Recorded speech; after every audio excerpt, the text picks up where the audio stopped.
thank you all, and come again. And please turn in your surveys, and please sign up so that you get credit for the class. Thank you.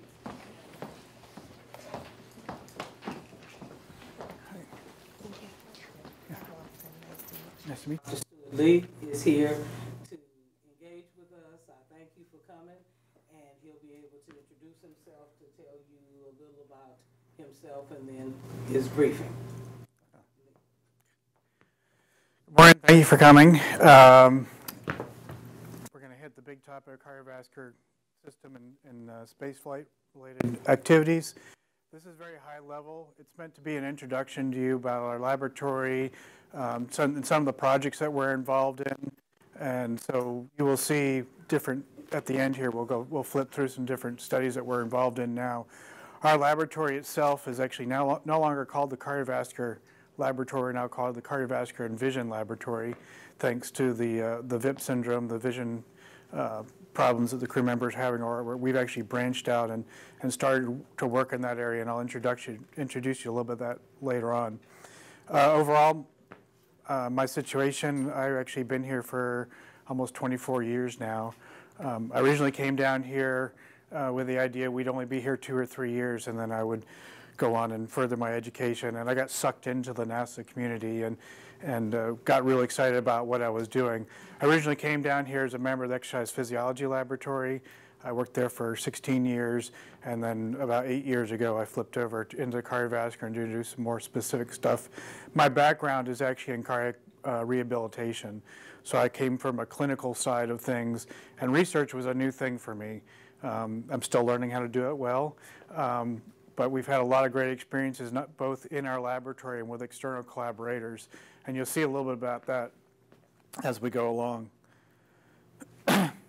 So the general mission, NASA mission statement, we're trying to explore our planet, our solar system, populate another planet at some point, and so obviously understanding the human part of that is an integral part of the exploration process.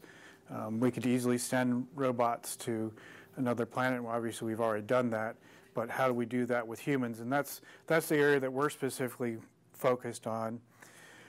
And our current destination being Mars. How do we get there? How do we get there safely? And how do we bring our crew members back in good health? It's, depending on the different design reference mission that you look at, we're talking about a 2-year trip. And that includes 6 to 8 months getting there in microgravity, which we do quite well with the space station program now, but then a period of time, up to a year on the planet's surface at a reduced gravity, and then we got to do that transit back.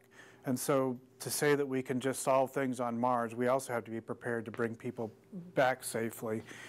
In particular, one of our areas of focus is how do we get the crew members able to perform well as soon as they arrive. When our crew members come back now from station, they get about a 40 to 45 day reconditioning period, where they have reduced work schedules and they have dedicated time in the astronaut gym with the astronaut strength and conditioning folks, where they are, I don't want to say they're taken care of, but they're managed, their medical situation is managed.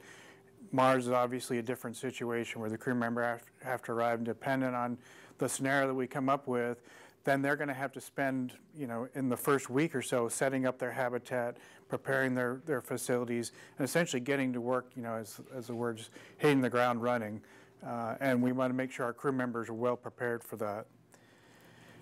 In space life sciences, obviously, we're interested in a lot of aspects of it, and this is a kind of a good graphic that shows all the things that we expect normally in spaceflight without countermeasures, that you normally expect bone mineral to decrease, muscle strength to have muscle strength losses, problems in the nervous-vestibular system, environmental issues as well as the psychosocial issues, but particularly today we're going to focus on the cardiovascular system. And these are kind of the high level, and we're going to talk a little bit about those more details as we go along. Cardiovascular system, it's not uncommon for people to think that cardiovascular system, that all we worry about is the heart. The heart is only just one part of it. Obviously, it's a very important part of the system.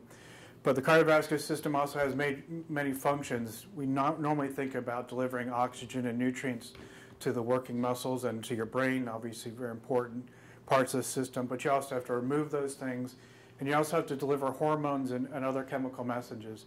The cardiovascular system essentially works as a communication network and providing all these things as well as bringing it back.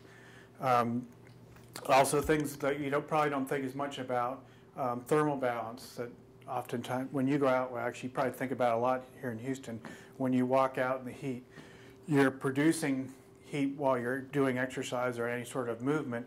That heat has to be dissipated, otherwise it starts to interfere with normal cellular functions. And so the cardiovascular system in particular is responsible for moving heat through the blood from the core out to the skin, so you can dissipate that heat both through convection through the skin and conduction through the skin, as well as sweating. It also is responsible for protection. Thing that we think about most often is your immune system. So you have to, in order to get to those white blood cells to other parts of the body, it has to go somewhere, and it moves through the blood vessels. So you can see all the different components of why we might be interested in preserving the cardiovascular system, but how do we do that? Normally on the ground, you're well adapted to regulating your blood pressure. For most people, you stand here, and you don't really notice that you're standing up or laying down, other than obviously changing in posture. But your body is situated so that it's naturally adapted to this posture. But when you're standing here, if you're standing here for a long period of time, if you're sitting at your desk for a long period of time, you get that full feeling in your legs. That's essentially an accumulation of fluids in the bottom part of your body, whether it's blood or interstitial fluid that's going through the tissues. But being in the bottom part of the body, even though it's circulating, it's got a pretty important function. It's got to come back to the heart, and then we don't normally think about it this way, but you got to perfuse the brain. So your body is well situated with a number of cardiovascular reflexes that sense different levels of blood pressure and then react. So this is not a problem for us, but when you go into spaceflight, things can become a little more complicated because you lose that gravitational gradient, and relatively speaking, there's more blood in the upper part of your body. So you hear the crew members talk about fullness in the chest, and particularly fullness in the head. They often describe it almost like having flu-like symptoms when they first get onto orbit. So what does that look like? So we go back, this is actually an older picture of Scott from one of his shuttle missions, but you can see in this particular photo pre-flight, he's got a normal shaped face, but on orbit his face appears more puffy. And it's a little harder to see, but if there's a better picture, you could actually see the veins distended in his neck. And that's, again, relatively speaking, more blood in the upper part of the body. A number of studies been done on this since Skylab and into the early shuttle program, where they did measurements. They used what's called a stocking plethysmograph, which is essentially just a stocking with tape measures on it. And what it allowed them to do is then quantify in a relative sense how much blood was moving out of the legs and into the upper body. And roughly about a liter of fluid moves from your legs into your upper body during that time. And what that looks like when we use ultrasound, these are actually images from bed rest. This is an ultrasound of the skin on your forehead, and it's really a little hard to see, but the thickness of the skin on the forehead actually increases from the time if you're just normal standing to laying down, and that happens actually every night for everybody. But when now we're talking about bed rest or spaceflight, it's for a prolonged period of time. And conversely, if you do the same sort of measurements at the ankle, right around the calcaneus, you can see that the thickness of the skin overlying the ankle actually decreases.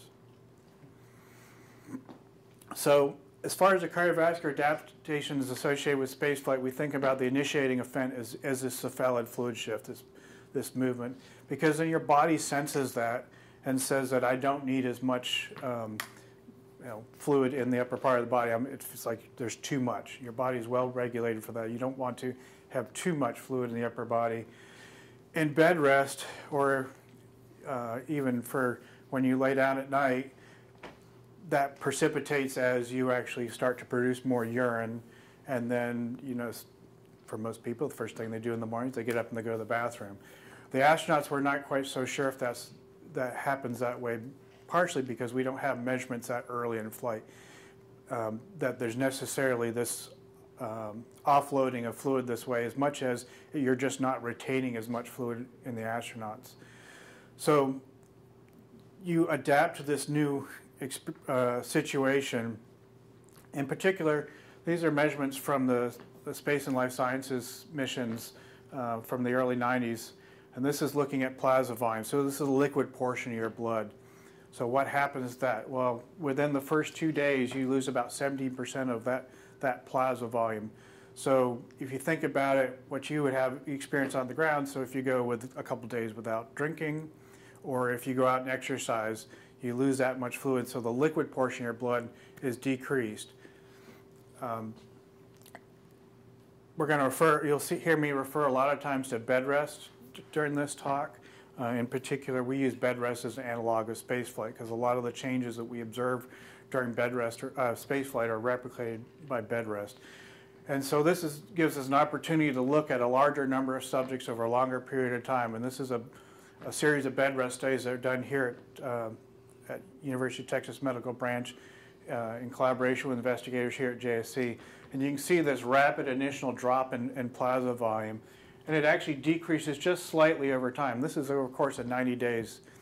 So people who are not familiar with bed rest, this is not a sleep study like you think about for people who have some sleep or circadian issues where we put you in bed and then we hook you up with wires and then see how well you sleep at night. This is 24 hours of bed rest. So this is a time where people go into these studies. We do, in the early part of the study, we study when they're normally ambulatory, and then we put them into bed rest. And so that's 24 hours a day, 7 days a week for the duration of the bed rest study. And this is actually 6 degrees head down tilt, which is a better model of spaceflight. So people learn to eat, sleep. Sleep's not so much of a problem. Urinate, defecate, do work, all that stuff during bed rest. And that's their contribution to the space program. Believe it or not, you find lots of people that want to do that sort of stuff. So anyways, back to this then. We get a rapid decrease in plasma volume that persists throughout the flight, throughout bed rest. And then this is some data from our laboratory for a number of years ago. And these are Mir and Shuttle crew members. And this is a comparison between short duration being the Shuttle crew members and the long duration crew members. So that this illustrates, again, that rapid decrease in plasma volume that persists throughout the flight. So the other part of it is that now, if you think about it, if you remove that plasma part of your blood or decrease the amount of fluid part of it, then now your blood is thicker. Well, your body doesn't really like for your blood to be that much more thick. It actually can lead to thrombotic events or blood clots. And so naturally over time you have a decrease in the red cell mass as well. It isn't as rapid, it's a slower progression. In spaceflight, they think what it is that you continue to produce a number of red blood cells, but they're not released. And in some cases, the young blood cells are destroyed. It's a process called neocytosis. But over time, the net effect is that you get a decrease in this red cell mass. So now the consistency of your blood is similar to what it was before bed rest or before spaceflight. So you think about it, oil in your if once it gets dirty, it gets not sludgy. Well, you don't want that to happen because it starts to cause problems. Same sort of thing in the body. If the fluid goes out, then essentially your blood becomes more sludgy. We don't replace the blood in the body like you do when you change the oil in your car, but what happens now is you change the number of cells and how they're maintained in the body. And we see the same thing that happens in spaceflight, in bed rest as we did with spaceflight. Now, it's not a rapid drop. Like I said before, it's not a rapid drop in red cell mass, but it's a progressive loss over time. The other part that I should mention to you is we're looking at these sorts of graphs, because I think a couple more of them come up. As you see red and blue dots on here, We're obviously interested in sex-specific effects, gender effects of spaceflight, because we have a large proportion of our crew members who are women, and we want to protect our women and understand them as equally as well as we do the men. And what we found was with a number of these studies is that as far as red cell mass plasma volume, although the women start off at a lower level, they actually have roughly the same changes over time. They start off at a lower level largely because of body mass. The men tend to be larger, and therefore they have, in this case, they have a larger total number of red cells. So we talked earlier, so when I showed you a slide before about the different components of the cardiovascular system, we've talked about kind of the easy stuff so far, the blood and the plasma volume and the red cell volume. Now we're going to talk a little bit about the heart in particular. So if you think of the heart as just another muscle in your body, that if you don't exercise it the same way that you do, if you don't exercise in spaceflight the same way you do on the ground, then it's going to atrophy. It gets smaller. Your body has a way to, it wants to conserve energy, and maintaining tissue requires a certain amount of energy. These are data from MRI studies, actually, even though this is an ultrasound image. Shuttle missions, and you can see just in the course of a 2-week space flight, there's about a 10 to 15% drop on average in just these 4 crew members that were studied in this particular case. That is a progressive event. It doesn't, again, just like red cell mass, you don't just automatically, heart does not all of a sudden get smaller. It decreases over time. And this is, again, data from bed rest. There's actually a number of different studies where over the course of 90 days, there's this decrease about 15% in left ventricular mass. And we're most interested in the left ventricle because that's the primary pumping side of the heart. And so you can see that over time this decreases. And we think it actually levels out around 90 days, but we don't have a whole lot of data past that point. And we're hoping to learn more about that as we go along. This is data from our laboratory doing the same sorts of measurements, and these are our ultrasound measurements, and with the same effect that you get over time, you get this decrease in left ventricular mass. Again, the same gender relationship that the women start out with a smaller heart, but they still tend to lose about the same rate. And then the other part of that we're interested in are the blood vessels. So there's 2 types of blood vessels, actually 3. You've got your arteries, your capillaries, and your veins. So those are the ones that most people think of. There's some other divisions, but smaller divisions. But in general, we started out being most interested in the arterial side of things because I thought that was a high pressure side and that we'd see the most changes. And what we're looking at here are 2 graphs of what's called the intermedia. So your blood vessels are made up essentially of 3 different layers. The intima, which is a 1-cell layer thick endothelial cells, and then there's the media, which is the muscular part. That's where most of the smooth muscle is contained. There's some connective tissue, and the adventition, which is the larger outsider part, which is more the connective tissue. And this is looking specifically at the muscular layer.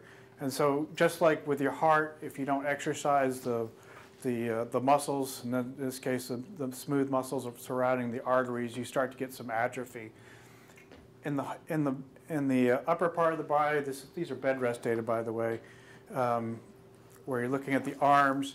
There's not a whole lot of change in pressure when you go from standing or normal ambulatory activities into bed rest. So we don't really see a change there. But what we do see is an atrophy in the smooth muscle in the legs. And we think the same sorts of things starts to happen in the veins. The veins don't have as much smooth muscle, but they do have some. And particularly these are involved in blood pressure regulation. That, you know, when you're standing here and the blood's collecting in the bottom part of your body, that you need to have those blood vessels constrict to control blood pressure and also help get blood back to the heart. And so we think this sort of thing is also happening with the veins. So quick brief overview of some of the physiologic changes. So what does that mean for our crew members? and for people in general on the ground that might be in bed rest for a long period of time. This is a list of the areas that our laboratory is actively engaged in as far as spaceflight is concerned. Reduced orthostatic intolerance, decreased exercise capacity, some cardiovascular health risks potentially, and then the vision disturbances I mentioned a few minutes ago. To give you an idea of what's happening here, so taking a step back, this diagram we talked about before, when you go into space flight, relatively speaking, you have a lower blood volume and perhaps a smaller heart.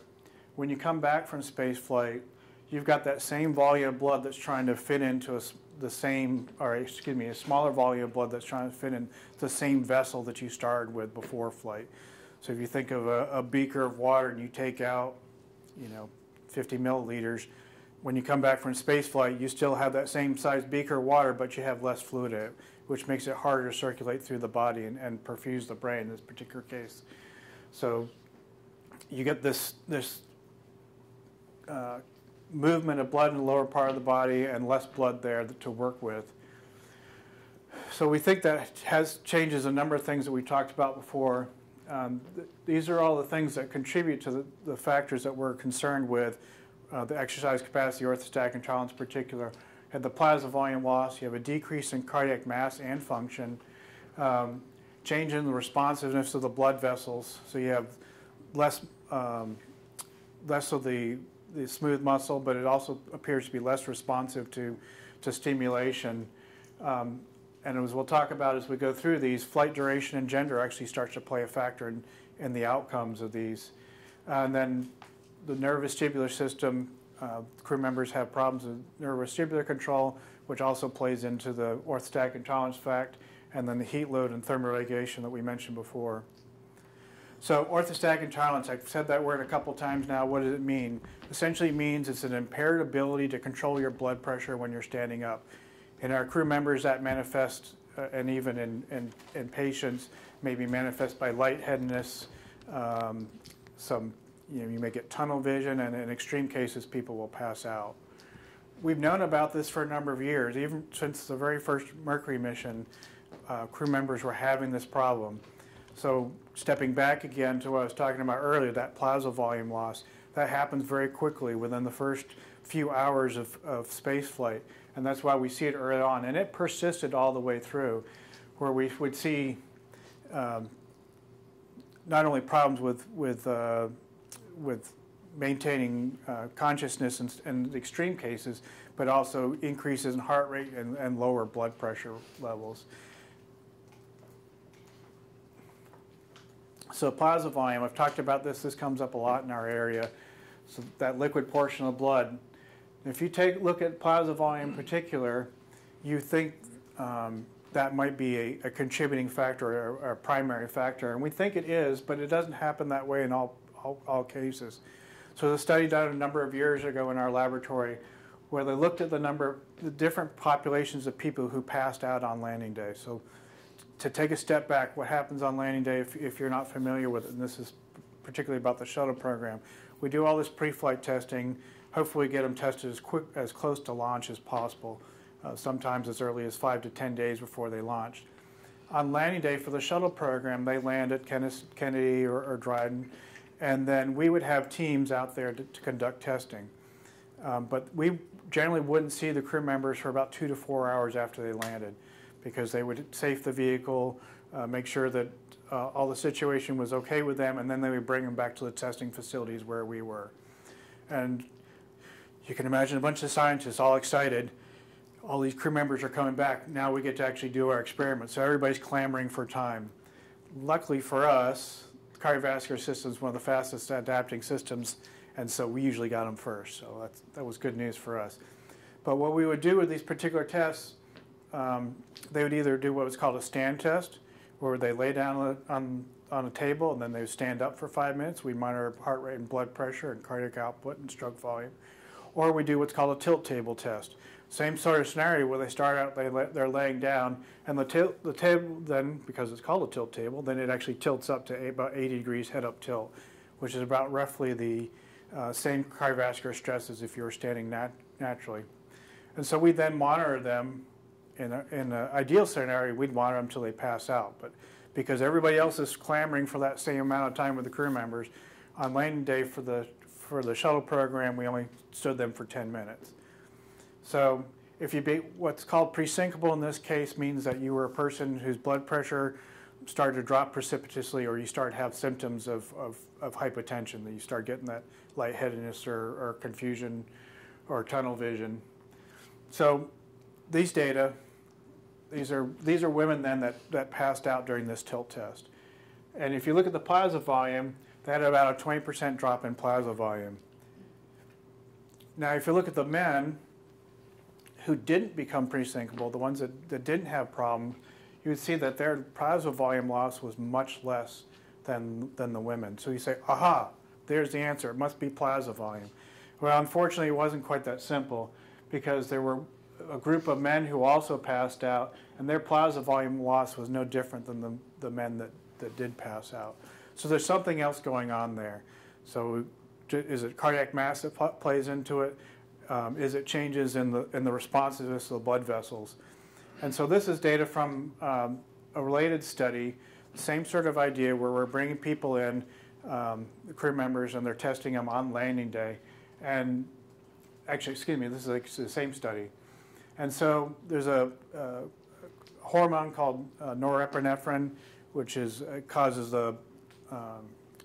essentially causes the heart to beat more vigorously and faster and stronger, and it also causes some vasoconstriction in the blood vessels, and that's where its major action is. And you can see this is a change in the norepinephrine levels when you're from supine to standing, and you can see what happens pre-flight, and that everybody gets about the same response.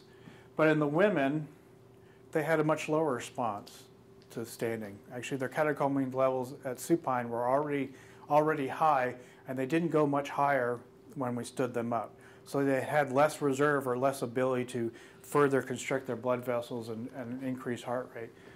And the same sort of thing in the men. These pre-syncopal men, they also did not have as great a response as the people who were able to maintain the blood pressure. So they had a greater ability to adapt to or to respond to the changes in posture. Mentioned a few minutes ago about flight duration. So the general assumption is among our crew members that there's going to be more problems the longer we go out. And that appears to be the case when we talked earlier about the bed rest data, particularly about cardiac mass and changes in blood and plasma volume. If you look at, this is data from the Mir space program actually, and so if you looked at crew members who, now these are two groups of crew members who just did short duration missions. So taking a step back, about 20% of our crew members on average have problems with orthostatic intolerance after a shuttle mission. But if you look at the Mir crew members, and this was 7 crew members, 80% of those people could not complete the test on landing day. It's a little different in proportion-wise. Our statistician is not real happy when I use percentages, because this is only 7 people. So it's not a really great sample size to work with, but it appears that problem is not just about there's a slide missing. That problem is not just about the Mir program, because we observed the same sort of thing when we started testing the ISS crew members. Early in the ISS program, up to about Expedition 14, we continued to do these tilt tolerance tests, and the crew members that were tested on landing day, 60% of those people could not complete the test.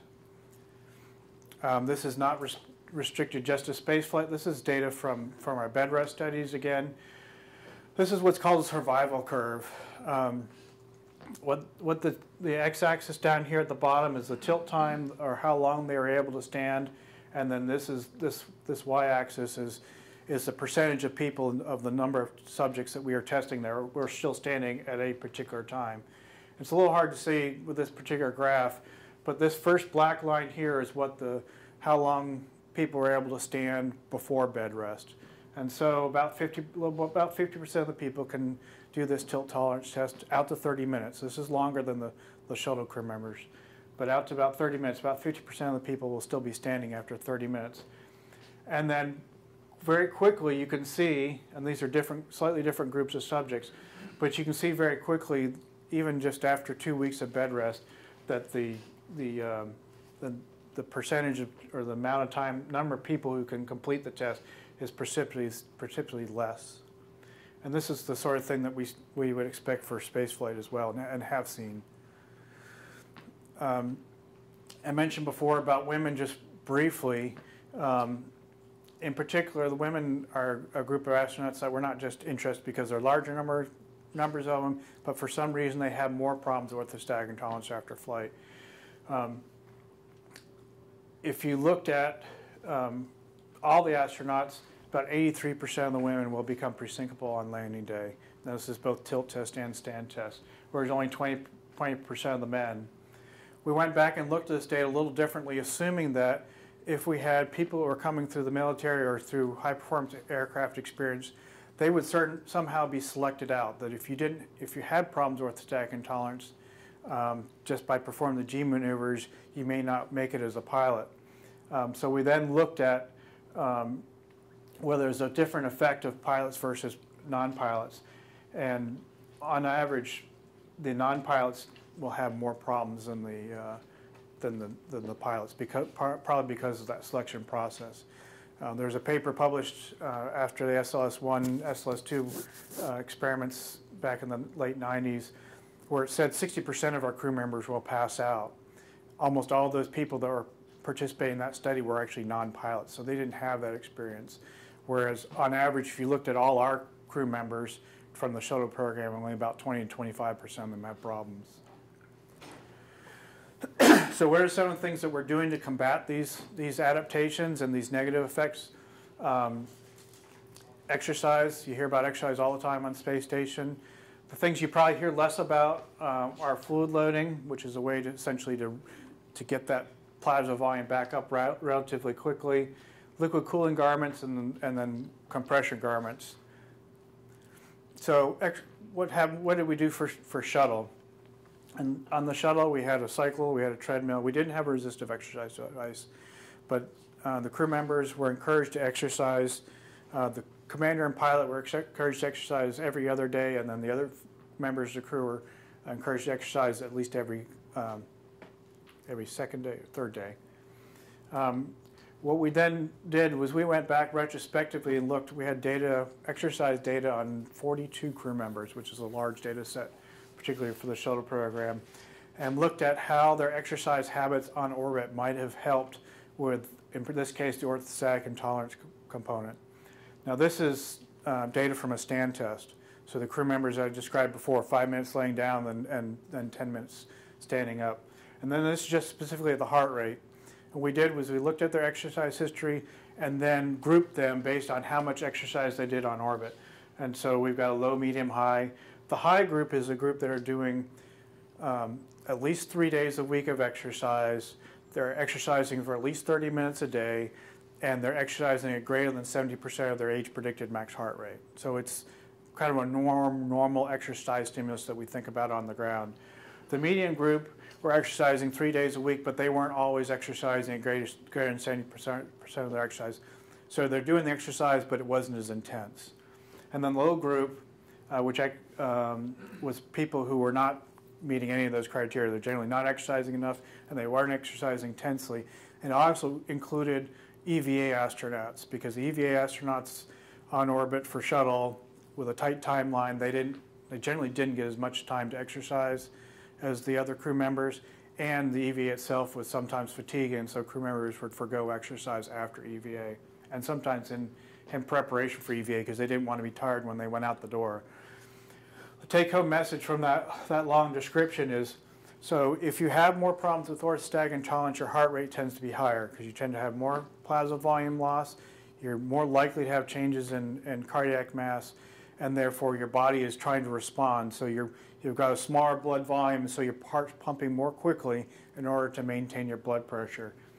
And so the take-home message was, if you're doing at least a moderate amount of exercise, you're actually perhaps better protected from orthostatic intolerance, from at least in this data set. ISS, everybody's seen these pictures at some point or another. This is a treadmill. it's called T2, second generation treadmill. This is the ARED, Advanced Resistive Exercise Device, and then the CVIS, which is cyclogometer on a vibration isolation system. Got to have acronyms for everything. So this is the current generation of hardware. There's been a previous generation of this hardware. But to give you an idea, what you would think that if, based on that last data set that I showed you from Shuttle, the people who exercise more would do better. Well, in orbit, in general, the crew members have more time to exercise on ISS than they did during Shuttle. So you would think they might be better protected. And this is actually the data the slide I thought I dropped out of here. This is looking at specifically all our crew members from Shuttle and from ISS. And then this is the incidence of presyncope. So this is how often people are having problems with orthostatic intolerance during this particular tilt test. And there's a small number of people who can't do this test before flight. It's not unusual. You don't normally stand here for 10 minutes and don't move. Normally you're moving around. When you're moving around, you're actually contracting the muscles, which actually then press on the arteries and the veins in particular and help bring blood back to your heart. So it's a great way for your system, your body to protect itself. But if you're just staying there quietly, how does your body react? So a small number of people can't do it. And as I've mentioned before, about 20% of the shuttle crew members have problems. But even doing the amount of countermeasures that we're doing on orbit, we still have about 60% of the crew members are having problems. Now the caveat to this is, as I mentioned before, this is early in the space station program. This is when we had the previous generation of hardware. Now the crew members are able to actually exercise more intensely and more frequently than they were during the early program. Having said that, the caveat to that is if we do the same sort of study in bed rest, where we can, in this particular case, is a 70 days of bed rest, and some of you might have been involved in this is a CFT 70 bed rest study that was done down at UTMB. If you give people regular exercise, resistive anaerobic exercise 6 days a week, which is the ideal prescription that we would have for ISS, while you're able to protect cardiac mass and aerobic capacity in particular, it's still almost impossible to prevent this orthostatic intolerance without fluid loading. And there's been some other studies done in other groups where if you do intense exercise like this and then you give them intravenous fluids at the end of the bed rest, they're actually able to protect orthostatic intolerance. We don't normally do that with our crew members when they land, before they land, but it actually is a standard practice of sorts with the medical community now, medical operations, where they actually are on hand to provide IV fluids if the crew members need it. So what do the crew members do before they land? So they do what we call fluid loading. And so during the shuttle program, what that meant was for the average sized person, about an hour and a half before they landed, they would consume about a liter to liter and a half of isotonic fluid, which means that it has the same electrolyte concentrations as your blood, so it's more easily absorbed through the gut and has maximum effect in the vascular system. This is data collected just as an example in our laboratory. This was ground-based data, and this is what happens if you just put a person in a recliner and they sit, and this kind of gets the idea I talked before about a rapid plasma volume loss. If you just sit in your recliner watching TV over a period of time, you're actually starting to lose some plasma volume. That's because you're not having that stimulation to retain it. But what we did then is we then gave people, it says tablets here, so that's salt tablets and water, and that's what the crew members get, the liter of fluid plus eight salt tablets. So if you gave those same person laying in a recliner some salt tablets, you would actually see some protection against plasma volume loss. This is another drink that was tried out at the time. It's called Astroaid. It's a concoction developed by John Greenleaf out at Ames Research Center. The same sort of idea. The idea behind the Astroaid was meant to be a little more palatable. Most of you are probably not old enough to remember this, but years ago they used to give people salt tablets and water out on the football field. It's not a fun thing to do. A lot of people get nauseous from it, and so that's why they were trying some different solutions. If you drink this too much too fast, crew members will actually have a tendency to vomit it, which is negative to what we're trying to do. And in the flight rules that are written for Shuttle and for the commercial crew program, it's written in there to drink these things slowly. We don't want crew members to slam it and not get any benefit. So if you do this flow loading, what's the end effect? This is data from Dr. Charles and Dr. Bungo. Dr. Charles, you probably know, is lead scientist for HRP. Dr. Bungo was actually the head of the cardiovascular laboratory a number of years ago. These are from the early shuttle missions. These are shuttle durations about 5 to 8 days, so it's very short. But if you looked at the heart rate response before, again, taking you back for a minute, this is a stand test, 5 minutes standing, then these are actually just 5 minutes of supine, and then 5 minutes of standing. So this is your heart rate, you're laying down, to when you stand up pre-flight. And then if you then, on landing day, this is what the response looks like in crew members who aren't doing this fluid loading protocol. In comparison to the people who did the fluid loading protocol, where essentially same response pre-flight, but now it's attenuated response post-flight, much smaller decrease. The problem is, and just ignore this panel, unfortunately I couldn't delete it in this particular slide. The problem is this doesn't seem to work as well as when people get further out because of all the other cardiovascular adaptations that are occurring over time. Short period of time this works great, but when you get into 2, 3, 4 week protocols, it becomes more problematic. So it's one of the other countermeasures that we do. This is the AGS anti-gravity suit that was used during the Shuttle program. It's actually was developed from the SR-71 pilots, the same garments that they use for high altitude, high performance aircraft work. This is a series of 5 bladders, one that goes over the thighs, one that goes over the calves, and one that goes over the gut. And the idea is it's kind of like that muscle pump I talked about earlier, that it then squeezes down on the tissues and then helps get blood back to the heart. In particular, the bladder against the gut is particularly useful because that's where a lot of blood actually accumulates over time. There are different levels of pressure that you could use. There were some issues with it, though. I mean, it's very effective, but because it is air bladders, it requires an engineering system for the vehicle. Because it is bladders, they actually leak over time. So if you had to use it for a long period of time, past the time of landing, and then there is some comfort issues. Imagine doing the fluid loading protocol. So you just drank a liter of fluid, it's sitting in their gut, and now you inflate something on your stomach. It's like going to Carrabba's and having a big meal, and then somebody standing on your stomach. It's not a whole lot of fun. The other problem is it actually restricts movement a little bit because now you've got these big balloons essentially against your legs, and now you're trying to work against those. This is what it looks like when somebody's wearing the garment. So you can see in this particular picture how they're inflated. It gives you a good vision for that. The good news, as I mentioned before, is they're very effective. So one of the ways that we study garments or countermeasure in our laboratory for orthostatic intolerance is we can't put people in bed rest for a long period of time. We can't fly them. It's just not very cost effective to study a large number of people very quickly. So what we do is we give them Lasix. So Lasix is a diuretic. It's commonly used in medicine for people with high blood pressure. It's a way to decrease your blood volume.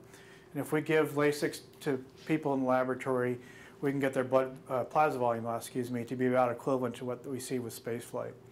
So going back to that tilt tolerance test that I keep talking about, so this is actually a 15-minute test, 5 minutes supine, 15 minutes head up tilt. This is what happens, the survival curve, same survival curve we talked about before. How many people are able to complete that test after 15 minutes? And this particular group of subjects is about a little less than 50% people can stand for 15 minutes without any sort of countermeasure. Plasma volume depleted, no countermeasure. But we put the AGS on them and inflate it to the pressures the crew members are using on orbit. Everybody was able to tolerate that test. So what are we currently using? The Russian Kentavr. Everybody that's coming down on the Soyuz is wearing the Russian Kentavr. Same sort of idea as far as compressing different parts of the body. There's just a little different design. I think it feels a little bit like neoprene, so it's an elastic material. They've got one that covers, we call these gaiters, covering the calf. and then obviously the thighs and the gut. It also has laces on the side here so that you can adjust that. Same idea with the AGS, so you can adjust to whatever pressure you need. In this case, a lot of times it'll be the flight surgeons that adjust this so they can get more support for their crew members depending on how they're doing, particularly after flight. The AGS that we just talked about, if you inflate it up to full pressure, I think it's 70 millimeters of mercury. The Russian Kentavr actually works at a lower pressure, seems to work pretty well though. The crew members wear this on landing, and then depending on what their symptoms are after landing, they can wear either the whole thing or parts of it for several days after landing as they recover. One of the problems with the reports that we got with it was it can be a little warm sometimes, and then in these areas that aren't covered, you can actually get some edema. You get some tissue swelling in that area. Depending on the crew members, it can be better or worse. We put the Kentavr through the same test as we did the other garments, the AGS. Same group of subjects, no countermeasures, and then again, if we gave them the Kentavr, they got complete protection for that period of time. So the thing about the Kentavr, as I just kind of alluded to, is it actually works on a lower pressure and provides the same level of protection. So as we started thinking about what we wanted to do for Orion, back then it was Constellation, now Orion and then commercial crew, could we improve upon the garments that we've been using before? Mentioned before about engineering issues. Anytime you have to connect the crew member to the vehicle, it makes things more complicated. Can we do something more like the Kentavr, which wouldn't require those interfaces? Could we provide something that was more comfortable and just as efficient and perhaps even easier to stow? And so working with a company out of North Carolina called BSN Medical, they have a product which you may or not have heard of called Job's compression garments. And so they're used a lot of times post-surgery to help prevent deep vein thromboses. They use them for that. They also market some socks that you wear on the airplane. So we went to some people that had specific experience in this area and said, with this background, what are some things that you would recommend? And through a number of iterations with this garment, we came up with this particular one, which is called the gradient compression garment. Now, the benefit of the gradient compression garment compared to the other ones is the pressure is highest at the lower part of the body, your ankles and your calves, and it gets less as you go up. Now, that's beneficial for a couple reasons. Number one, when you're standing here, imagine your body is just a fluid-filled sac, and you think of it as a hydrostatic column. Just the pressure of water on top of water, the pressure is going to be highest at your feet. And so that would be the area where we want to provide the highest compression for these garments. The other part is, because it's gradient, because it's higher at the bottom, it allows the fluid to come up. So if you imagine if it was tightest to the top, that would constrict flow from coming back up. And so we wanted to have something that would promote blood flow back up to the heart. And this is the garment that came up with. It's actually in 3 pieces, the 2 stocking pieces, and then what we call the biker shorts that go on top. And you can see at the lower part, we've got about 55 millimeters of mercury at the ankle, and then it comes much lower down to about 16 millimeters around the gut. It's also a little more comfortable when you're doing fluid loading. So the way we've been testing this garment, particular flight, is we do what's called a recovery from fall stand test. And this is a study in conjunction with the neurosciences laboratory. And these data specifically are from a study called the functional task test, if you hear about that in some of the other lectures. And the way it works is we have subjects in this case, they lay down for 2 minutes, and then they progressively stand up. And what we're measuring here, down here at the finger, it's actually a little blood pressure cuff that goes around your finger. It measures blood pressure continuously. And you can't really see it in this picture, but they're also wearing a Holter monitor.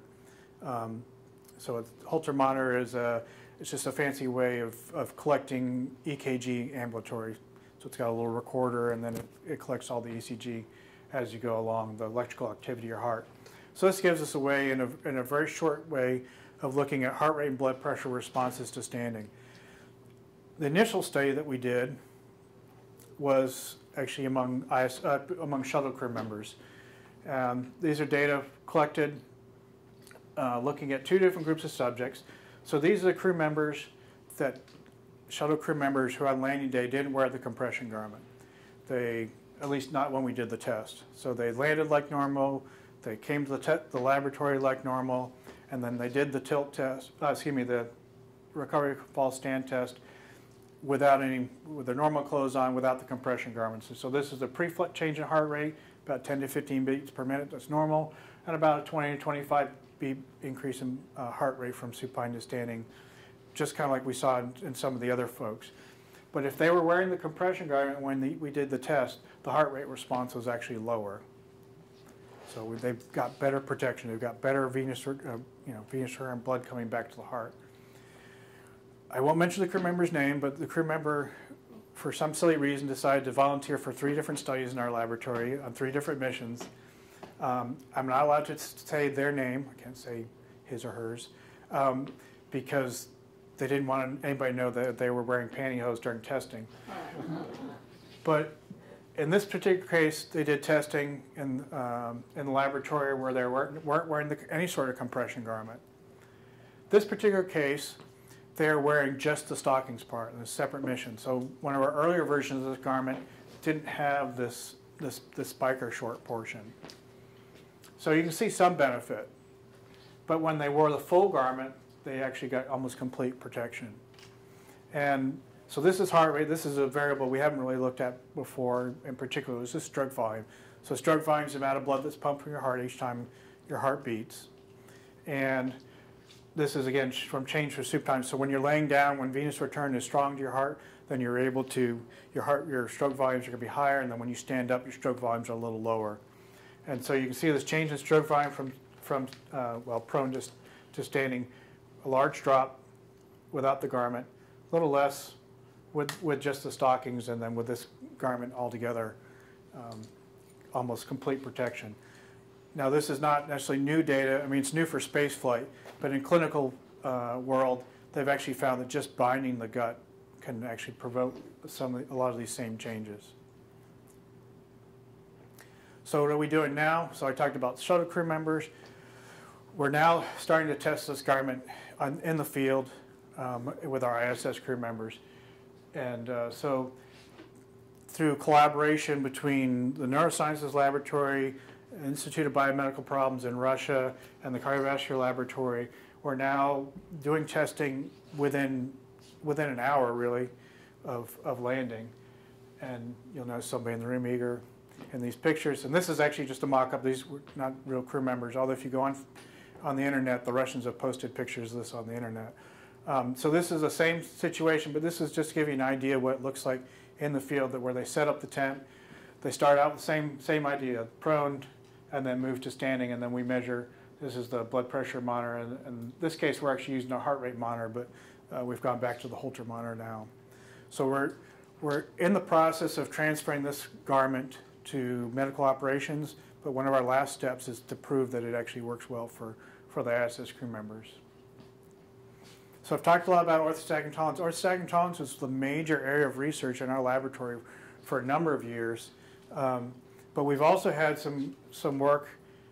This is a little bit left over from my days in exercise physiology laboratory, but also, and they continue to work on this, but also exercise capacity. If we're expecting the crew members to do all this work on landing day, are they fit enough to do that? And you've probably heard the term maximal oxygen consumption or VO2 max thrown around. What it is it's essentially a measure of how hard you can work, and it's as far as the cardiovascular system is concerned, it's essentially how much blood you can deliver to the muscles in the most efficient way possible so that they can work as efficiently as possible. And where we get into it as far as the cardiovascular standpoint is concerned, in a kind of a gross sense, when you're just sitting here or laying down, your cardiac output is about 5 liters per minute, so going through your heart at that rate. At maximal effort, your heart rate, cardiac output will increase somewhere between 4 and 6 times. So your heart needs to be strong enough and large enough in order to pump blood that quickly.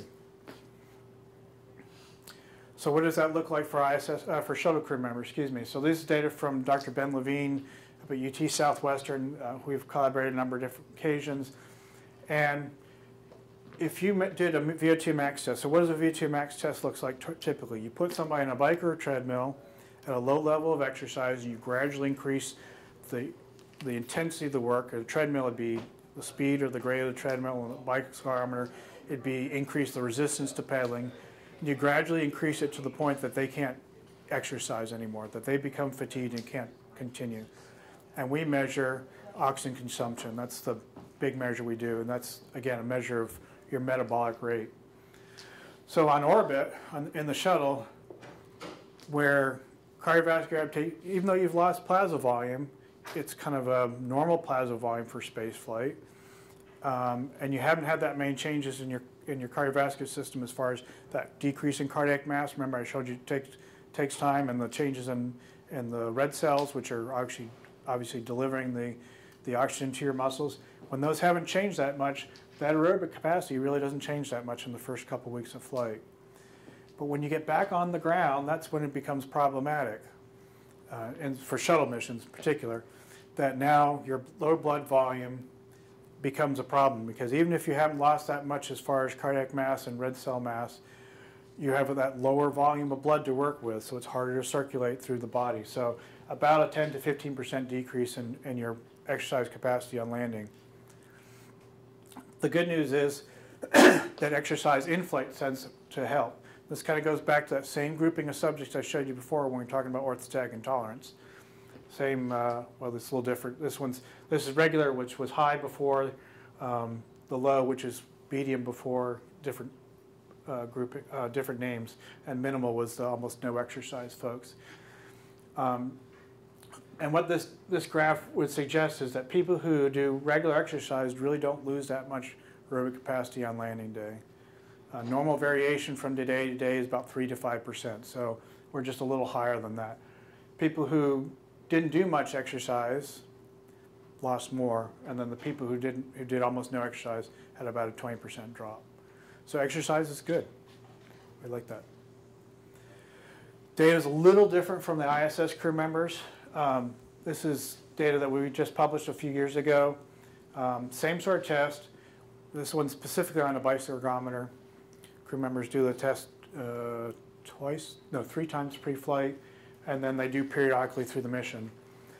The on-orbit testing, this shows what on-orbit testing looks like. This is a CVIS, and then this is the metabolic gas analyzer that we use.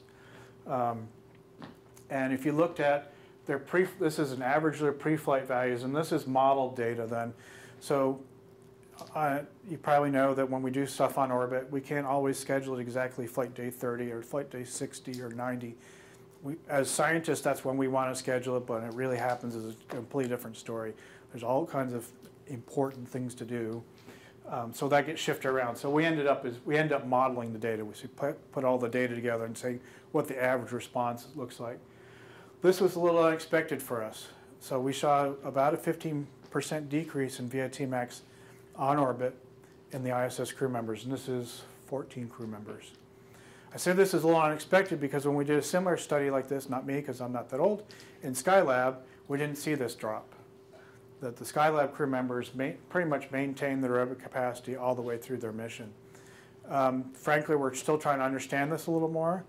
Part of it is we think, is that the handover period for the crew members, they're not getting as much exercise initially.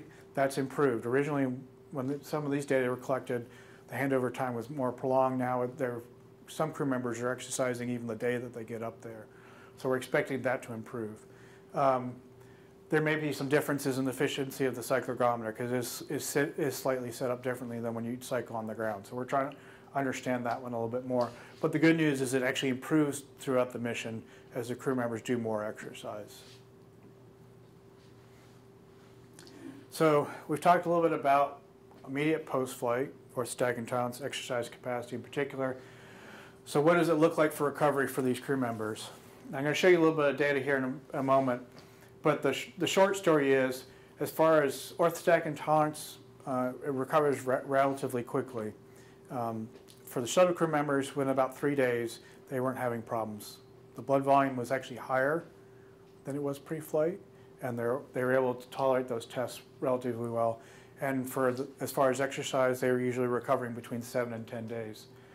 The long-duration crew members, frankly, we don't have a whole lot of information, data in this area as far as orthostatic intolerance is concerned.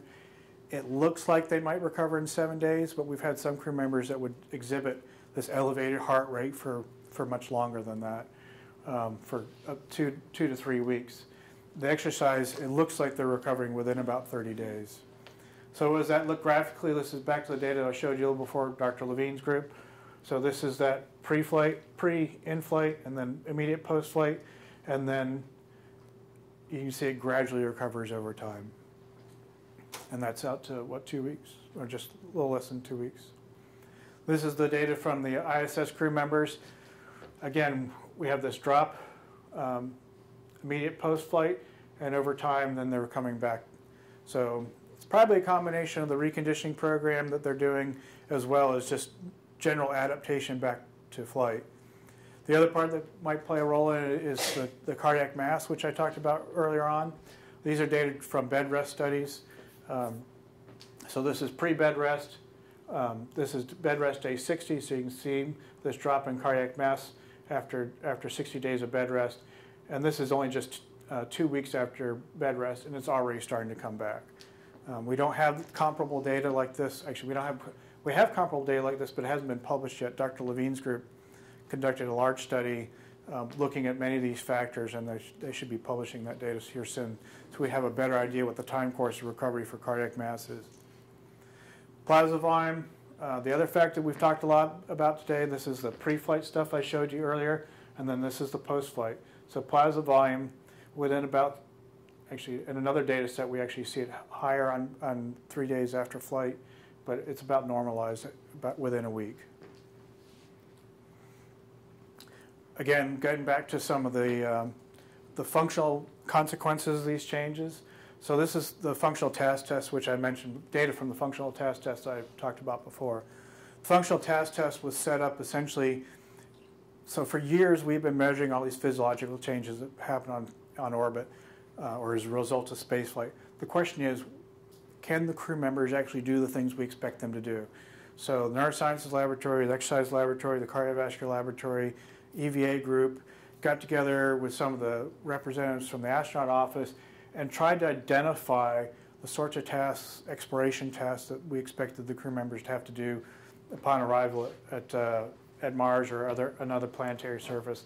And so this represents all those tasks. So there's an egress task, there's a nervous vestibular walking task, rock translation as if you were doing a geological collection activity, you're having to pick up rocks and move them to different places. Different measures of strength, climbing a ladder as if you had to get back into the vehicle.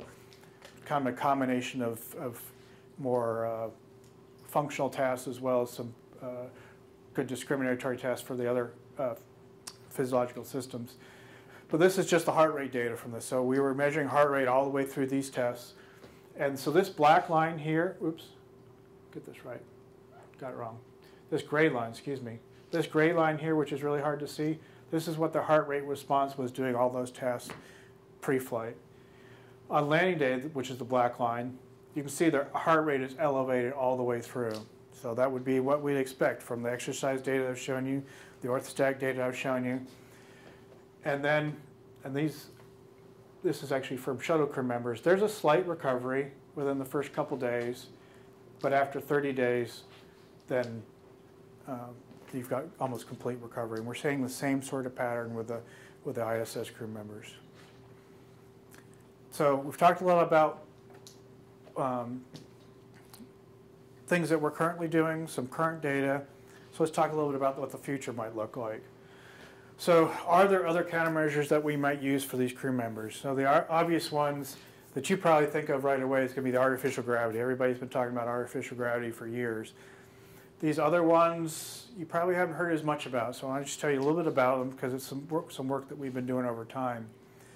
Some of the data that supports, some of the early data that supports the idea that artificial gravity might be helpful comes from a project actually done by Joan Vernikos back in the 90s, where she put people in bed rest for 4 days, and then she, depending on the group where they're in, they either stood up for 2 hours, or they stood up for 4 hours, or they did walking for 2 hours or walking for 4 hours.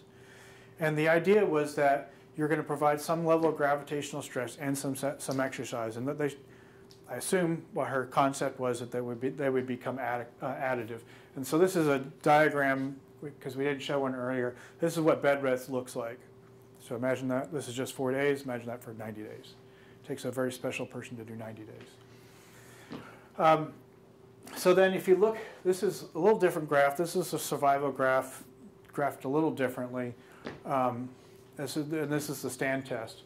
And so the white bars represent pre-bed rest, and then the hash bars represent post-bed rest. And so these are the proportion of people that complete her stand test on the day that they got out of bed. And so you see this drop in the number of people who complete the test that didn't do any sort of countermeasure. That's what you expect.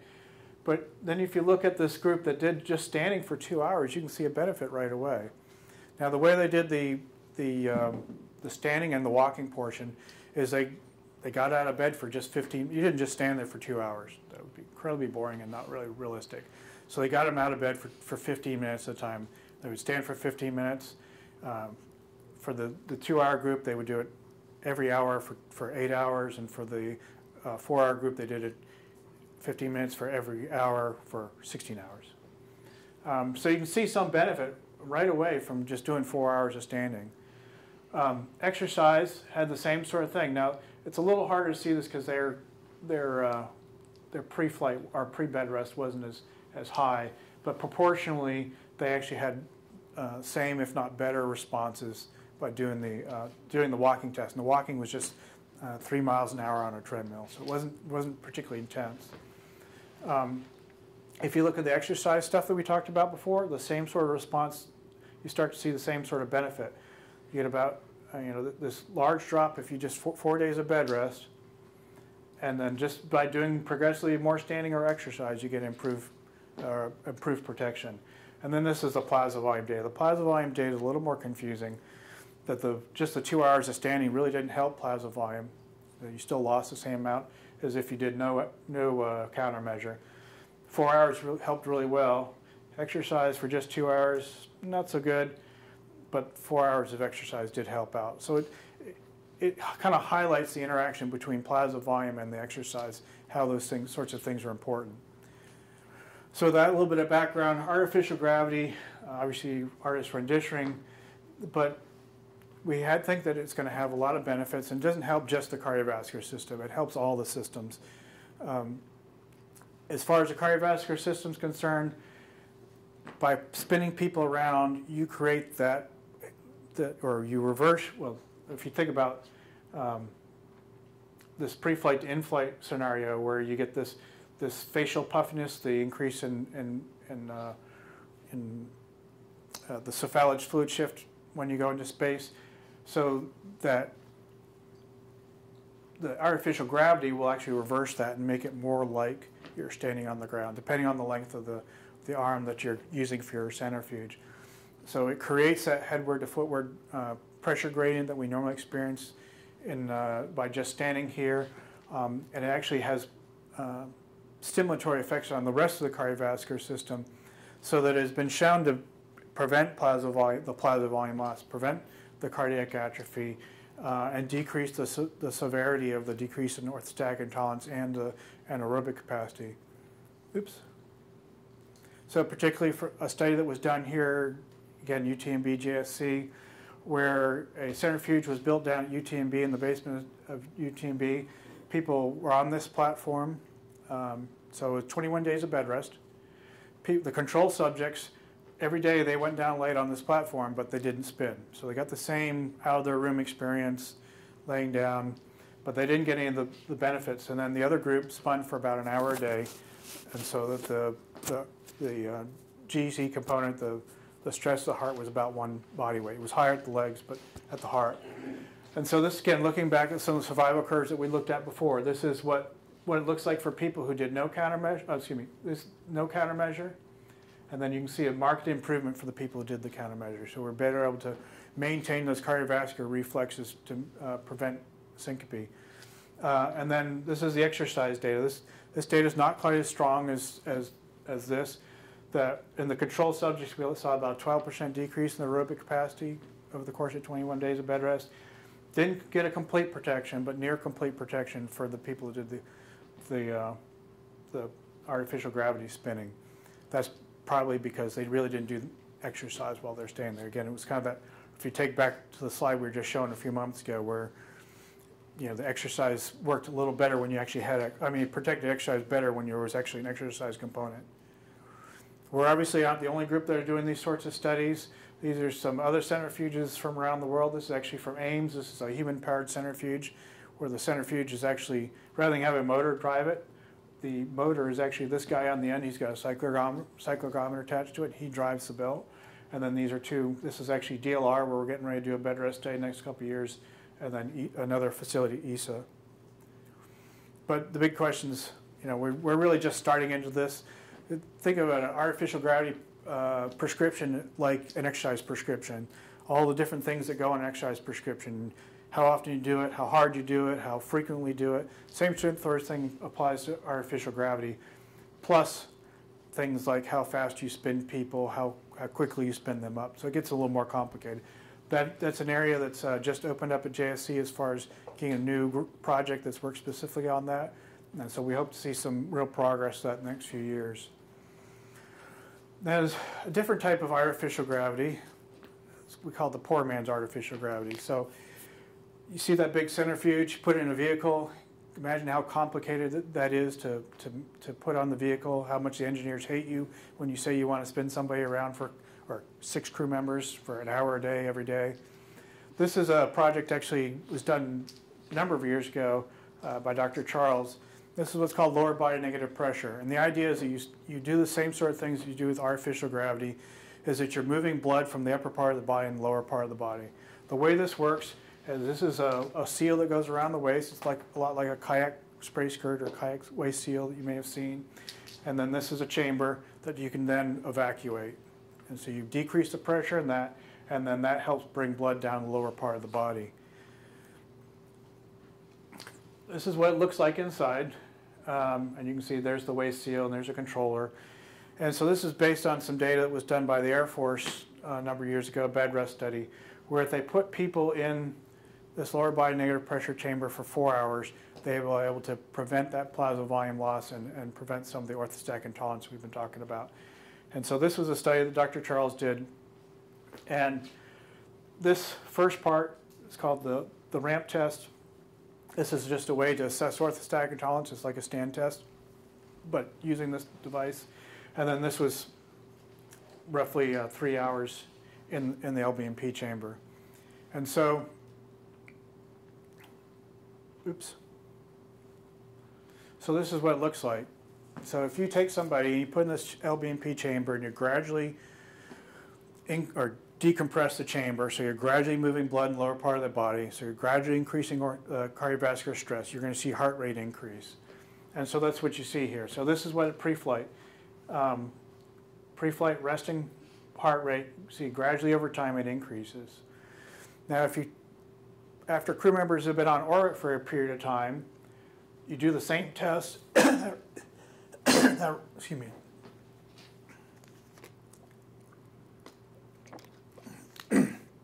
That ramp test I illustrated earlier, you get this heart rate response. It's an elevated heart rate response, probably related to that change in plasma volume primarily, and some changes in the neural control of the vasculature in the heart. So that's analogous to the stand test that we were talking about earlier on landing day. So you see that increase in heart rate. If you do that treatment where you stand there for just, or you're in the LBMP chamber for 4 hours, you see this response. You actually get a return of that heart rate response that you saw before they launched. So you're seeing benefits of this. The bad news is that, and this is just 24 hours later, 48 hours later, that benefit's gone. So the 24 and 48 hours was based on the shuttle scenario, that they could do this countermeasure the day before they landed, and then they would get benefit the next day. But the 48 hours, well, if there's a wave off, which happened a lot in the shuttle program, all the benefit went away. So this is a short-term treatment. The Russians do this, do something similar to this when the crew members get ready to come down from ISS. In the 3 weeks before they land, they progressively do more and more frequently and more decompression with their crew members in a device called the Chibis suit, which I'll show you in a few minutes. Separately, I've been working with a group out in California that have been doing what's called lower body negative pressure and exercise. So it's getting back to the stuff that I talked about with Dr. Vernikos earlier. We're combining the orthostatic stress and exercise. So imagine this is that big cylinder I showed you a few minutes ago from the shuttle. This is your LB&P chamber. Now, because it's in bed rest, we can't have people lay down without some support.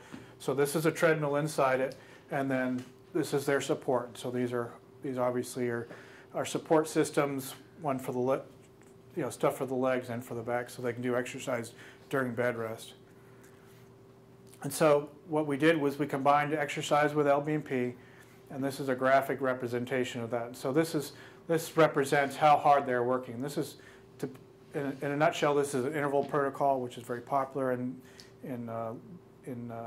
exercise world today. So they're doing an interval exercise protocol, approaching their near maximal effort, and then this graph is just to show their heart rate. This is data that we collected a few years ago after 60 days of bed rest. And so after 60 days of bed rest, you lose about 20% of your aerobic capacity in these subjects, and this is treadmill tests. But if you did this exercise protocol, combining exercise and lower body negative pressure, you get almost complete protection. A little different representation of the orthostatic tolerance data. These are the groups obviously at the bottom, and then this is the time that people are able to complete the test. And you can see pre-bed rest to post-bed rest, you get a significant decrease in people who did not do the countermeasure, and a partial attenuation in the people that did the countermeasure. And then the same sort of thing as far as blood volume is concerned. So this sort of countermeasure works really well for exercise. Doesn't work as well for orthostatic intolerance, but part of that we think is because the period with which that they're just getting orthostatic stress, or the stress on the cardiovascular system associated with blood going to the lower part of their body, is not as long. So remember Dr. Charles's data and Dr. Vernikos' data was 4 hours of standing works really well. In this case, they were exercising the whole time. If you remember, I talked a few months ago about the muscle pump helping bring blood back to the heart. Well, that's what's happening when you're during exercise. So you're not stressing the cardiovascular system the same way as if you're just standing there. And so what we've been playing around with over time is having time where they're not exercising and just in the LB&P chamber. The good news, going back to the other one of the other variables, cardiac mass. If you have a decrease in cardiac mass during bed rest or space flight, then you have effects of orthostatic tolerance, exercise capacity. And this is that group of subjects who did the LB&P exercise. And you can see that these people, this is the control, so you can see a normal drop in cardiac mass. But the people who did exercise, in some cases, actually increased their cardiac mass during bed rest, which is novel, which is new. Other countermeasures have been played around with. Fluticortisone, which is a corticosteroid, which is administered to retain fluid. So getting back to the idea of maintaining plasma volume. This protocol actually worked really well as far as maintaining plasma volume in shuttle crew members. Didn't do as well for the orthostatic intolerance. It was not protective, unfortunately. So the plasma volume in these people was not completely effective maintaining it. Midodrine is actually a stimulant. Specifically acts on the blood vessels, your arteries. Again, trying to get your body to squeeze down those blood vessels. This was a bed rest study. I think it was a 20-day bed rest study. This is a little different. I've never done a stand test this long. They did a test for 3 hours. And so this is their rate. This is that same sort of survival curve. And you see how quickly it drops off in people who don't do any sort of countermeasure. People that take this midodrine actually is protective.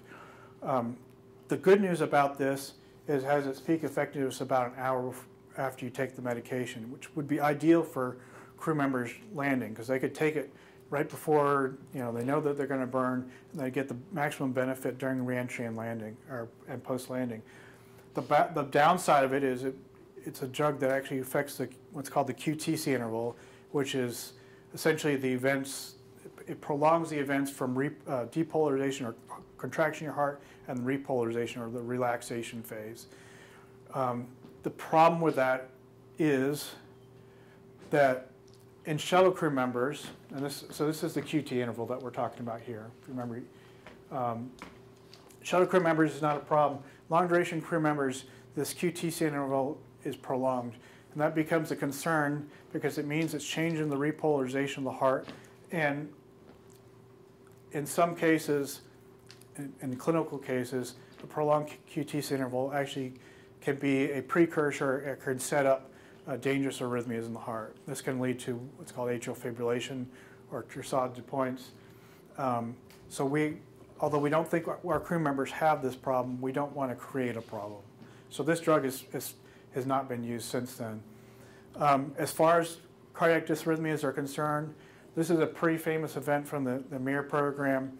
It was published in the New England Journal of Medicine, where one of the crew members, so this is a normal sinus rhythm. This is what your heart rate's supposed to look like. Atria contracts, your ventricle complex, you get repolarization, normal. This is called ventricular tachycardia. And so this is an abnormal contraction of the heart. One of the dangers of this is because it's squeezing it and not squeezing in the way it's supposed to. Your heart beats the way it's supposed to for a good reason. It's not injecting as much blood as it's supposed to. It's also not getting as much blood to the heart itself as it's supposed to. So this can actually degrade into, well, it can actually degrade over time into death, to put it simply. So this is something that we're not excited about. Now, probably half the people in this room have periodic PVCs or premature contractions all the time. If you just had this every once in a while, that's relatively normal. A run of this becomes problematic. But this crew member was fine during the mission, but it's not the first time that we've seen dysrhythmias on orbit. All the way through the space program, there are some normal variations that happen at different times. And so not to say the crew surgeons aren't worried about it, they're aware of it, but the concern was, are we causing more problems by having crew members on orbit? I'm actually going to skip over this slide. So what we're looking at now, or one of the things we're starting to look at now, is does spaceflight itself create a greater cardiovascular stress on the body such that we may be accelerating or promoting cardiovascular disease? So if you think about all the things that on the ground that you know are risk factors for cardiovascular disease, bad diet, changes in exercise, stress. Not saying that all our crew members have this, but there are different times in their mission where there are potentials for these. And then also on top of that, the potential for radiation. So we're thinking about long durations, what's happening to crew members. And one of the things that we've been learning about a lot in the last 10 years is that some of the early signs of cardiovascular disease include changes in inflammation throughout the body, as well as what's called oxidative stress. So your body normally produces these free radicals through metabolism, but you have a system which actually removes those. And the dangers of free radicals is that they can disrupt plasma cell membranes, and they can damage DNA and alter other physiologic processes. And so some data out of the nutritional biochemistry laboratory, Scott Smith's group, has suggested that some of these markers of oxidative stress and inflammation are increased in flight. And the problem is that can cause some problems in the blood vessels themselves, and actually cause some remodeling in the blood vessels, which looks like atherosclerosis. And in some cases, in a clinical case, this results in thickening of the artery, the intima media layer that I talked about earlier. It also, and clinically, it can result in plaques, some constriction of the blood vessels. So these are the sorts of things, I'm not saying that they're happening on orbit, these are the sorts of things that we're concerned for the crew members for a long period of time. And there's a little bit of data that would suggest that this is a concern. So this is data from the Mars 500 mission, group out of, it's actually Philip Barbet out of Russia. And he's looking at the carotid artery. So this is the large arteries, major blood vessels, supply your brain, kind of important. And he's looking specifically at the thickness of that wall, the intermediate layer that we were talking about earlier. And so when he measures that with ultrasound, he's seeing about a 30% increase during the course of the Mars 500 mission. He didn't actually collect this data, he collected this data during the Mars 500 mission. He didn't collect oxidative data and stress data in this mission, but a previous mission, shorter duration, 125 days. They were seeing some of the same markers that I showed a moment ago increasing. So there may be a relationship there. And most recently, Dr. Hewson, who is an investigator funded through the Canadian Space Agency, has been looking at the carotid artery again, but how distensible it is, how much it can, so every time your heart pumps, it shoots out a volume of blood. And your body needs to be able to accept that blood. So the way it accepts that is that the blood vessels are able to expand and contract. It's like a balloon of sorts. If the balloon's too stiff, or the artery's too stiff in this case, it transmits that pressure further up the line. And in clinical cases, and it's a major source of kidney damage among hypertensives. So you're getting that pressure wave going to the tissues that really aren't meant to accept that. And of course, we're concerned about that to a certain extent for the brain, in this case particularly well. So he looked at how well those vessels are able to expand and accept that blood, which is another marker of the stiffness of that vessel. And so these data, this is called a distensibility coefficient. And then these data at the top are what the distensibility coefficient among, was it 10 crew members, I think, for the study, pre-flight. And after their mission, it was down substantially by about 50%. Clinically speaking, then he tried to relate that to what we see that normally. So it's a normal progress with aging. And so this is what the distensibility coefficient looks like among a normal population over time. So it's 50 to 80 years. And his conclusion was that our crew members were ending up with a common carotid artery stiffness about equivalent to an 80-year-old. We have some preliminary data in this area, which looks like we've seen some similar things, but it looks like there's some recovery relatively quickly. And so our study, which is addressing this specifically, which we call CardioOx because the name is way too long, we're trying to relate those biomarkers in the blood and the urine of oxidative stress and inflammation to change in the vasculature. And so we're doing measurements pre, in, and post-flight, and particularly we're going out 5 years after the mission. We're trying to understand what the long-term effects are. And so we're using ultrasound to look at the carotid artery. We're looking at the brachial artery, which we use as a surrogate for the arteries in your heart. We're looking at how well those respond to stress.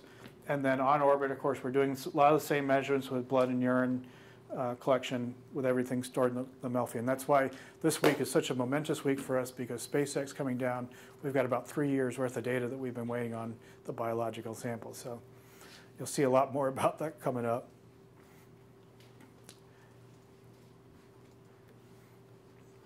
So that's kind of prospectively.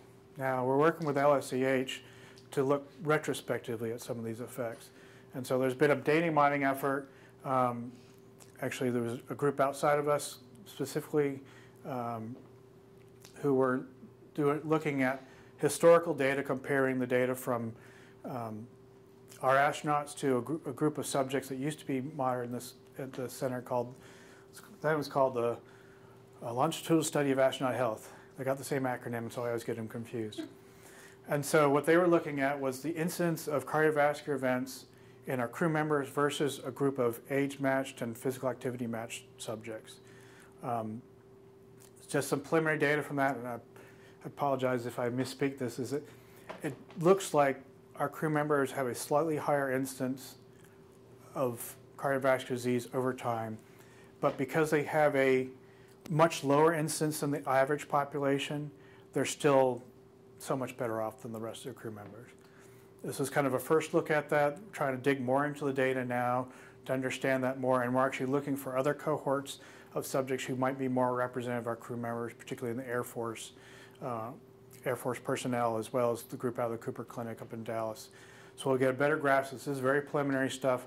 We're really trying to understand it without overstating the problem. But the overall concern is that we want to make sure that spaceflight is not detrimental to our folks in the long term. As far as getting into some other areas, so we've talked a lot about the cardiovascular system, a lot of stuff going on, but the other big topic in our world is the vision problems the crew members are experiencing on orbit, where about 60% of the crew members or more are experiencing something that's called VIP, vision impairment and intracranial pressure syndrome. It's hypothesized to be related to an increase in intracranial pressure, perhaps related to the cephalad fluid shift, where you got blood moving from the lower part of the body and the upper part of the body, where it's moving into blood vessels which normally don't accept or experience such high pressures as we might experience in spaceflight. As far as the optical side of things, they're having changes in their near and distant visual acuity. Some of them are getting what are called choroidal folds, which are changes in the back of the eye. Cotton wool spots, which are essentially like infarcts, little, well, for me, they're little blinds that can be manifest as little blind spots.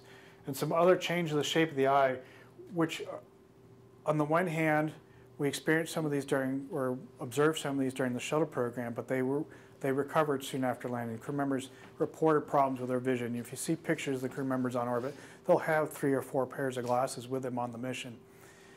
On the shuttle missions, the problem generally went away. Long duration crew members, it hasn't. So it's become more of a concern. What is the long-term effects of that? Is it the cephalad fluid shift? Is it changes in pressure in the head? The other part of the cardiovascular system we haven't really talked about is the lymphatic system. So the lymphatic system, besides being a major conduit for the immune system, for movement of immune cells, it actually, so you have some leakiness in your capillaries. So it moves into the tissues. Well, it can't stay in the tissues, so it needs to be returned back to the body. So lymphatics actually throughout your body, they're designed then to collect that extra fluid and bring it back to the heart. But those things in the upper part of your body are designed to act through gravity, that the gravity helps pull the fluid back. In spaceflight, when you don't have that effect, are the lymphatics actually getting blocked up and causing this change in pressure, or contributing to what appears to be a change in pressure in the head, or it's hypothesized, excuse me. So what are we doing now? So this has been a major effort at JSC and throughout the Space Agency for the last throughout 4 or 5 years now, trying to better understand that. And our major contribution to it is what's been called the fluid shifts experiment. The fluid shifts experiment is actually 3 different groups of investigators brought together to look at this problem specifically. And so we're looking at changes in the eye, change in the cardiovascular system. Pre-flight, we're doing measurements with the crew members in our laboratory. They're doing the normals. We're measuring all these things when they're seated and then when they're supine. But we're also challenging them by putting them about 15 degrees head down tilt. So you imagine that's about 15 degrees head down tilt. The idea is to cause a rapid fluid shift and see if we can figure out if there's some crew members that are particularly susceptible to this problem. On orbit, we repeat some of these measurements. But in addition, we're also using the lower body negative pressure garment that I mentioned a few months ago, Chibis, which is a Russian garment, and we're trying to reverse that fluid shift. So the idea is that if fluid shift is indeed part of the problem, if we reversed it by doing the Chibis countermeasure, that we should see some of those problems reverse as well. So it's a huge study, lots of stuff going on, and we've only collected pre- and post-flight data on 2 crew members, and so we're looking to learn a lot more about that. Other stuff that we've been doing in the laboratory, you've probably heard, is carbon dioxide as one of the potential contributors to this VIP problem. Carbon dioxide is actually a vasodilator, and that actually may be, as a result, delivering more blood into the upper part of the body. CO2 levels on station, so normal CO2 on the ground is about 0.03%, and on orbits between 0.3 and 0.5%. It's about 10 times higher than normal. So one of the hypotheses is this may be causing some problems. We did a short-term study in the laboratory where we had people seated and head down tilt, breathing normal room air, and did the same measurements that we're doing, some of the same measurements we're doing for the fluid study. Oops. And you can see by delivering the CO2 levels that we're actually increasing the circulating CO2 in the blood. But just over a course of an hour, we're not seeing any of the same changes that we're experiencing as VIP. So in a short-term case, CO2 does not appear to be the problem. But we're now entering into the next phase of these studies where now we're doing a long-term CO2 exposure. So we're going over to Germany, to the DLR, the NVHAB facility that they have over there. And we're going to do the same sort of idea, except for now the subjects are exposed to 0.5% CO2, yes, for this is 30 days. Yes, 30-day bed rest study. So now we're combining deconditioning, the headward fluid shift, and CO2, and doing a lot of the same measurements, looking at changes in the blood vessels, changes in the eye, and so on and so forth.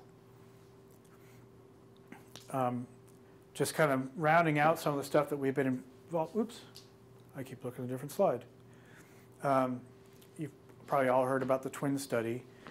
We were lucky enough to get on the ground floor with a twin study, utilizing two of our experiments, the fluid shifts experiment, which I just talked about a few months ago, and the CardioOx experiment. A lot of ways it's an ideal situation for us because it's now a ground-based control versus a spaceflight subject. We've had some experience doing this in some bed rest days, but this is our first experience with flight. And so we were able to partner with primarily with the nutrition biochemistry group in our area and University of California, San Diego, to bring in the genomic specialization on board for us to better understand what the genetic contributions would be to, specifically for us, the cardiovascular changes as well as the fluid shifts experience. So these are the groups that we're working with, and then the two experiments that we're doing. Again, this week is a great week for us for samples coming back, but it also means that we don't have any data yet to really talk about. So hopefully in the next year we'll have some more information along those lines that we can share with you. The goal is to have everything ready sometime around next January, to have all the omics analyses and interpretations done at the time. But the benefit of this particular project is it gives us an opportunity to go all the way from DNA, all the way through transcription, translation, and all the way out to what's happening physiologically, which is an opportunity that we don't get very often, particularly in the space program. Finishing up, I want to just talk a little bit about the in-flight operations that we've been doing. So you can see from the things that I've been talking about, echocardiography or sonography is a major tool for us, that we're relying on our crew members to collect these images on orbit for us to analyze and then interpret. And so crew members on the ground, obviously they get some training pre-flight in how to perform these procedures, but they've got a lot of other things going on, and so we don't get as much time with them as we would want, and they certainly don't become the experts that we have in the laboratory. So what we do is we do a thing called remote guidance, and what that simply involves is two-way communication with the crew members during data collection, so that our folks on the ground talk to the crew members, and they can see their ultrasound image, and then they also can see the crew member and see where the crew member is placing the probe, and then they can guide them through the process. Tilt the probe this way, move it this way, oh, that's not quite right. Oh no, hit the button, save that image now because it's perfect. It's not an easy process. Our folks, years of experience before they're actually doing these things clinically, and it would be very difficult to expect our crew members to have that same level of expertise right away. We do have some crew members who are physicians that caught on right away, obviously, but not everybody has that level of experience. And so we've been working off and on for the last few years in what we've been calling virtual guidance. And this is a stylized representation, is if you had to do an ultrasound exam on a crew member on Mars, for example, how would you do that? So you probably all had experience or had some exposure to just-in-time training, many different forms of that. What we've been working with is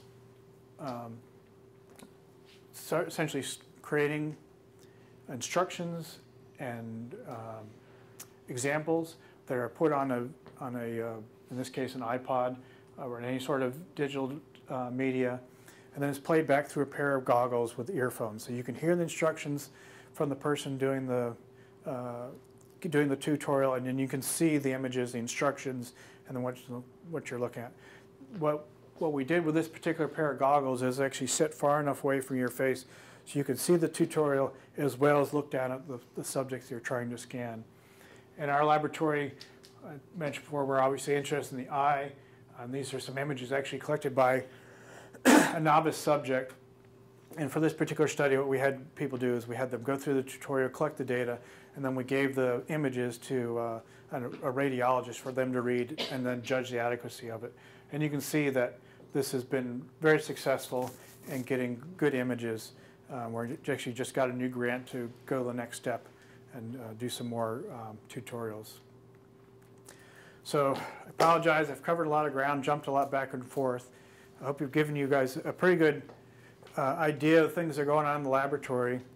Our two primary areas of interest as far as cardiovascular disease, orthostatic intolerance, and then the potential for cardiovascular disease.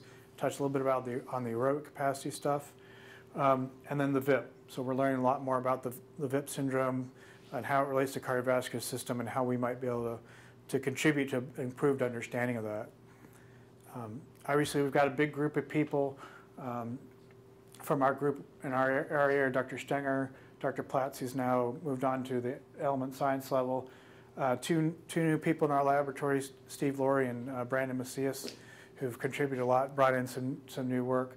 And then our lead stenographer, David Martin, who, if you've ever been on console and watched an ultrasound data collection, David's the voice on the other side.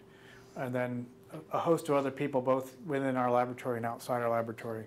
But I just wanted to be a little sentimental here and just give a bit of thanks to two people in our laboratory who have been particularly just huge contributions to the work that we do. This is Tim Matz. Tim's one of our sonographers. He's retiring this year. He's been instrumental in the remote guidance activities, data collection day to day. And this is our recent trip to Germany to collect data on Alexander Gerst. And then Jan Cook, who is our administrative assistant who makes our lab run. So with that, I'll take any questions.